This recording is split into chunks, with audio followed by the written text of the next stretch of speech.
Gracias, muy buenas tardes a nuestras amigas y amigos de los medios de comunicación del Estado y corresponsales nacionales aquí en Morelia, en las instalaciones de la sede nacional del FIRA, en donde se asignó el convenio con el Nacional, la Financiera para el Desarrollo Nacional, y nosotros atestiguamos este hecho con una noticia muy buena para los pequeños productores y los proveedores del sector agropecuario. Luego el encuentro de hace un momento con el Comité Ciudadano, y bueno, pues hemos abordado diversos temas de carácter social, económico, de seguridad, entre otros, y la presencia del señor secretario de Hacienda, Luis Videgaray, así como el secretario de Agricultura, José Calzada, que por razón de agenda tuvo que retirarse hace unos minutos, pero con muy buenas noticias para Michoacán, y solo agradecer nuevamente su visita, señor secretario, y reiterar el agradecimiento de parte del gobierno de Michoacán y del Estado de Michoacán al interés permanente del gobierno de la República y particularmente del secretario de Hacienda para apoyar a Michoacán, ayudar en las distintas acciones que nos permite sacar adelante este gran Estado. Nuevamente muchas gracias, y yo le dejaría la palabra al señor secretario de Hacienda. Fue más larga de lo esperado por la riqueza de la discusión y por las participaciones que tuvimos, lo cual creo que siempre es una buena inversión del tiempo dedicarlas al diálogo y a la construcción de acuerdos por el bien de Michoacán. Quiero destacar en primer lugar que la instrucción del presidente de la República, el licenciado Enrique Peña Nieto, es muy clara: darle prioridad al Estado de Michoacán. Por eso estamos aquí, por eso hemos venido trabajando con el señor gobernador desde el inicio de su mandato y por supuesto con el Comité Ciudadano. Este comité que hoy tuvo su reunión ciudadana número 18 y en el cual tuvimos la oportunidad de tratar diversos temas, todos importantes para la agenda de Michoacán. Hablamos en primer lugar de temas económicos, donde nos fueron presentadas propuestas tanto en materia de conectividad del Estado como de desarrollo industrial y desarrollo agroindustrial.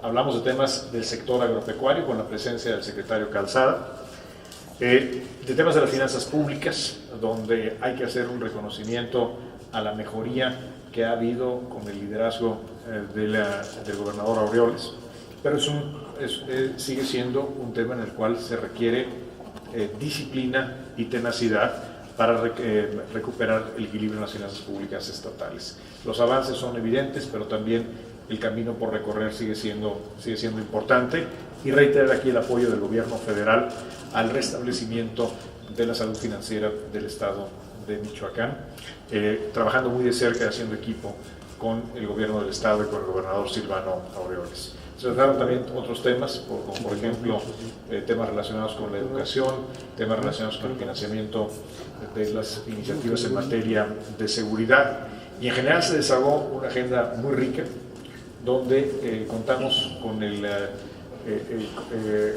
beneficio, con la apertura y sobre todo con un número muy constructivo de representantes muy destacados en el Comité Ciudadano.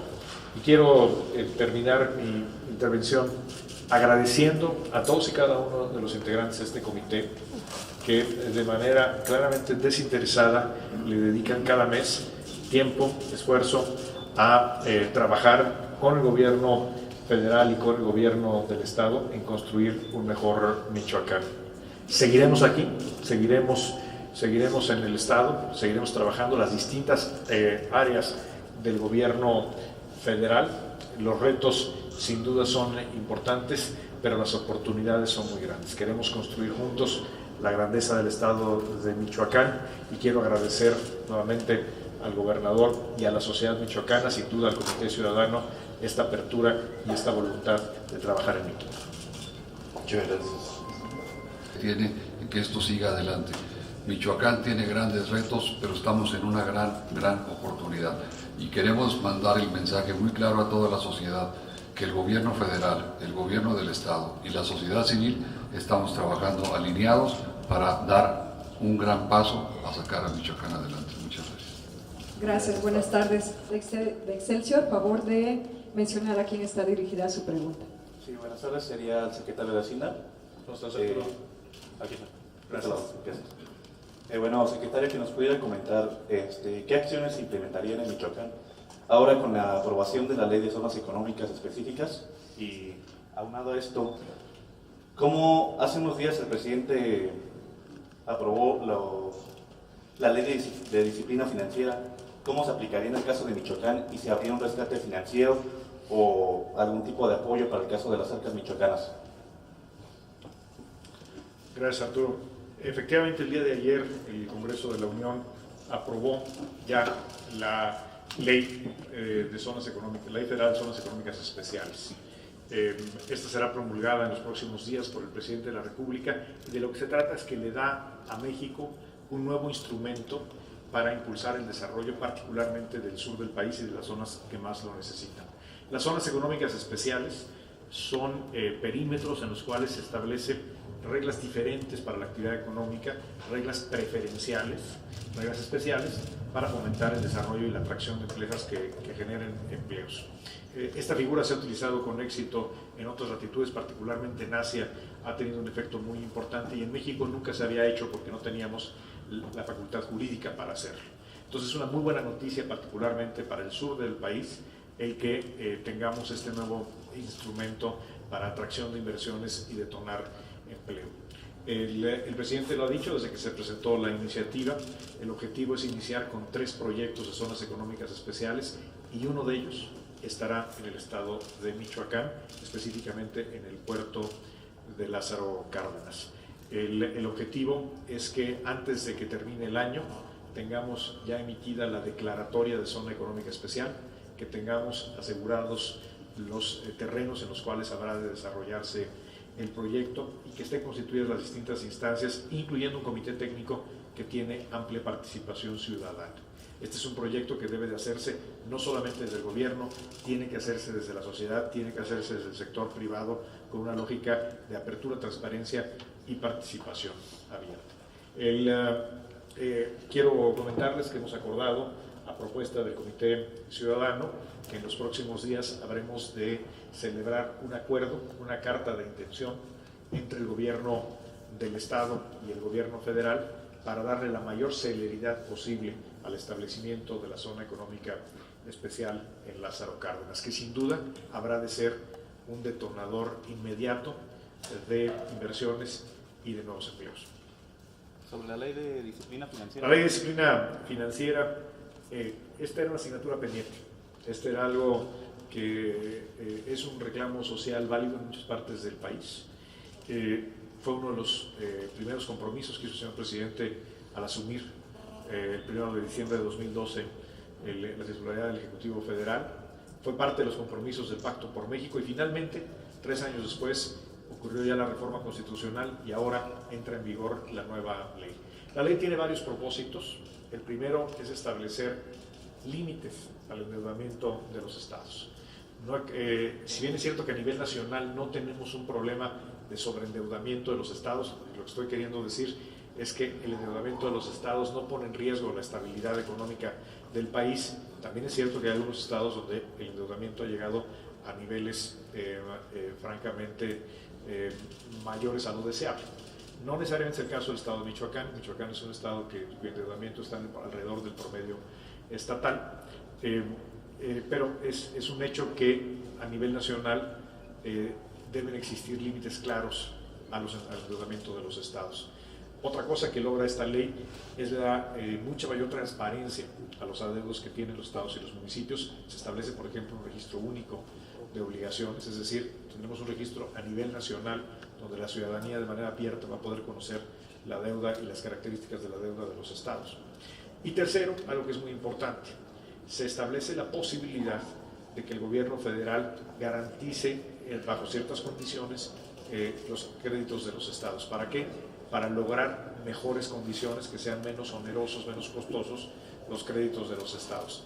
Esto es algo que todos los estados podrán acceder si cumplen con las condiciones correspondientes y sin duda, conforme Michoacán está tomando pasos serios, reales para mejorar su condición financiera para fortalecer sus finanzas públicas. Esta en el futuro, tal vez no inmediato, pero en el futuro sin duda podría ser un instrumento que aliviara la carga financiera del Estado de Michoacán.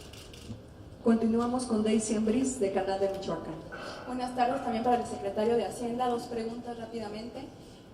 Uno, de acuerdo a los dos recortes al gasto público federal, ¿cuál ha sido el impacto tanto en el país como específicamente para Michoacán? ¿Y cuál sería la capacidad de la Federación para contribuir en este restablecimiento de la salud financiera de Michoacán? Gracias, Daisy. El impacto más importante que tienen los ajustes del gasto que hemos hecho a nivel federal, hablando de la economía nacional, que es tu primera pregunta, ha sido contribuir a preservar la estabilidad. Estamos viendo cómo México continúa teniendo inflación extraordinariamente baja, está creciendo el empleo, está creciendo el consumo de las familias mexicanas, los datos recientes son muy alentadores, pero todo esto depende de que tengamos estabilidad. Y para ello necesitamos, ante la caída del precio del petróleo, ajustar el gasto del gobierno. La caída del precio del petróleo significa que el gobierno tiene menos recursos, por lo tanto el que se tiene que ajustar el cinturón es el gobierno, no los ciudadanos, no las empresas. Y eso es lo que estamos haciendo, y por lo tanto el impacto más importante que tienen los ajustes es preservar la estabilidad, y se han hecho de tal manera que se protejan los proyectos estratégicos. En el caso de Michoacán, el presupuesto de egresos de la Federación prevé más de 54 mil millones de pesos de inversión federal y de recursos federales transferidos al Estado de Michoacán. El ajuste afortunadamente prácticamente no toca estos montos, y por lo tanto el gasto público federal en el Estado de Michoacán continúa en los términos que fue aprobado por el Congreso de la Unión el año pasado. Finalmente, Marco Duarte, corresponsal de MBS. Buenas tardes. La pregunta es para el señor gobernador. Esto es referente a lo sucedido el día de ayer. ¿Cómo justificar la liberación de los 47 normalistas y profesores cuando al mismo tiempo usted decía frente al secretario de Educación Pública que ya no habrá impunidad y ahora es un cero tolerancia hacia la violencia que ejerce la CENTE aquí en el Estado? Gracias. Lo mismo, te repito, el hecho de ayer que generaron algunos disturbios y que la policía los retiró y fueron retenidos varios de ellos, 47 fueron retenidos, y en la inmensa mayoría no habían participado o contribuido con los desastres que hicieron. Los que cometieron la falta o generaron algún daño físico firmaron el compromiso de reparación, que además ahora con los nuevos esquemas de justicia penal, este es un paso obligado, la conciliación con quienes cometen alguna falta de esta naturaleza, pero eso no significa que vayamos a tolerar actos vandálicos o de impunidad de ninguna manera. Por eso actuamos con oportunidad y tomamos las medidas pertinentes en el caso, y lo vamos a seguir haciendo cada vez que sea necesario. Muchas gracias, agradecemos su presencia. Con esto damos por terminada. Gracias, Michi. Muchas gracias. Buenas tardes.